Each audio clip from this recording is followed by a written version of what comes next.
Artıq bir çox bağlar üçün bizdə hesablamalar aparılıb. Yəni bizə müraciət edən bağlarda, yəni təbii ki, burada da faizdə amafos verilmiş, bizə müraciət etmiş, bizlə işləmək istəyən, bizim tövsiyələrimizlə getmək istəyən bağlardan söhbət gedir. Yəni bizim tövsiyələrimiz də torpağın analiz etdirib və bizə göndərən yoldaşlardan söhbət gedir konkret.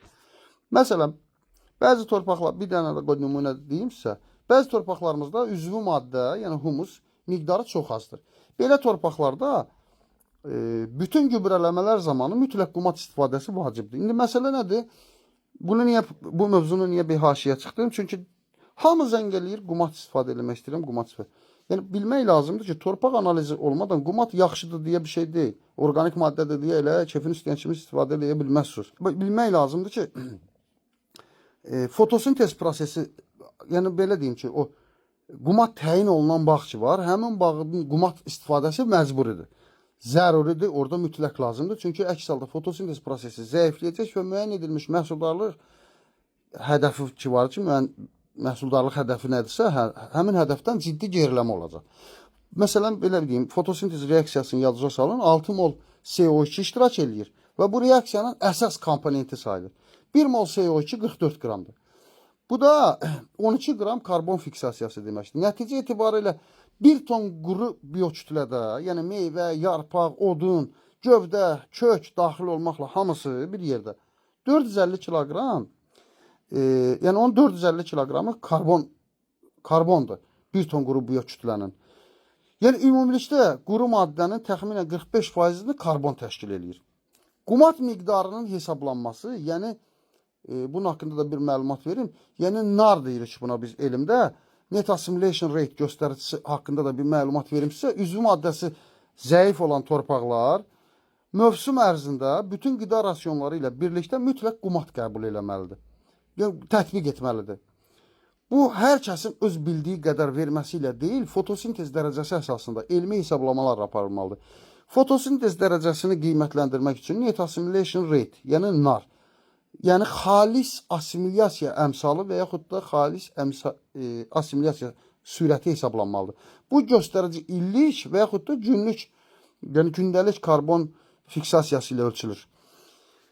Mənim hesablamalarıma görə, yəni bunu biz hesablamışıq, kifayət qədər torpaq analizlərinə görə, hesablamalar ölkə torpaqlarının içində elə torpaqlar var ki, orada illik olaraq, bir illik olaraq 1 kvadrat metr üçün 0,78 qram qumat lazımdır.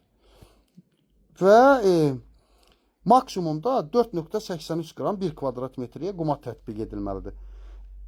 Yəni demək istəyirəm, torpaqların arasındakı fərqi deyirəm. 4,83 qramla 0,78 qramın arasındadır. Bu göstərici torpağın tərkibinə və fotosintez potensialına görə dəyişir. Və bu hər bağa görə individual hesablanır. Yəni hər bağa özünə görə hesablanır. Fotosintez, belə deyim də, malın gövüş verməsinə bənzir. O malın gövüş verməsi bilmirəm, başa düşdünüz yoxsa yox. Yəni mal biraz otlayandan sonra oturub başlayır gövşəməyə. O yediyi otu birinci depolayır, sonra başlayır onu rasxod eləməyə, həzm eləməyə, belə deyim. Gətirir ağzında gövşəyir. Fotosintez də eyni belə bir prosesdir. Təxminən deyirəm də, yəni. Gün ərzində 10 saatlıq bir fotosintezdən söhbət gedirsə, bunun 5 saatı fotosintezə sərf olunursa, növbəti 5 saat istehsal olunan şəkərin realizasiyası ilə məşğul olur. Yəni şəkərin müxtəlif reaksiyalarda parçalanması ilə yarpaqlardan enerji boşalması, yəni günəş panellərində yarpaqlar, günəş panellərində enerjinin boşalması baş verməlidir. Həm aktiv fosfat enerjisi kimi gündəlik inkişafa sərf olunmalı, həm də Krebs dövranı deyilən bir dövran ilə vitamin C hormonlar istehsal edilməlidir. Nə bilim, UDP dövranı ilə, nə bilim, müxtəlif dövran, orada şeylər var da, yəni şəkərdən, bitkinin şəkər istehsalına ehtiyacı olan müxtəlif orada reaksiyalar var.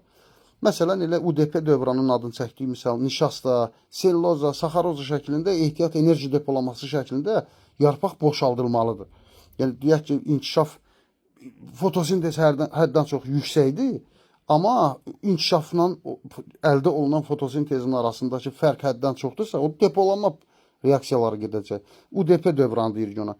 Sözüm odur ki, hansısa bağın qumat verməsi, digər bağların da qumat verməsi demək deyil. Amma qumat təyin olunan bağa isə mütləq qumət verilməsi lazımdır.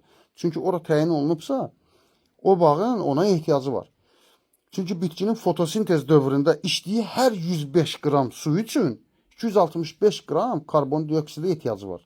Yəni fotosintez reaksiyasının molyar çəkisine baxsanız görəcəksiniz hər 105 qram su üçün 265 qram karbondioksid olmalıdır ki, o reaksiya tamamlansın. Və organik maddə baxımından zəif olan torpaqlarda bu təmin edilmədiyi üçün məhsuldarlıq da əldə edə bilmir. Yəni bax bunu mən dənə-dənə izah eləmişəm.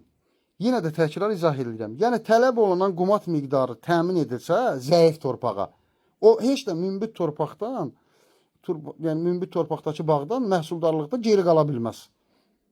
Yəni demək istədiyim, burada məhsulu geri saxlayan, məhsuldarlığı aşağı salan əslində natamam fotosintezdir. Torpağın kasıblığı deyil. Torpağın kasıblığından qaynaqlanır natamam fotosintez. Fikrim başa düşdünüz?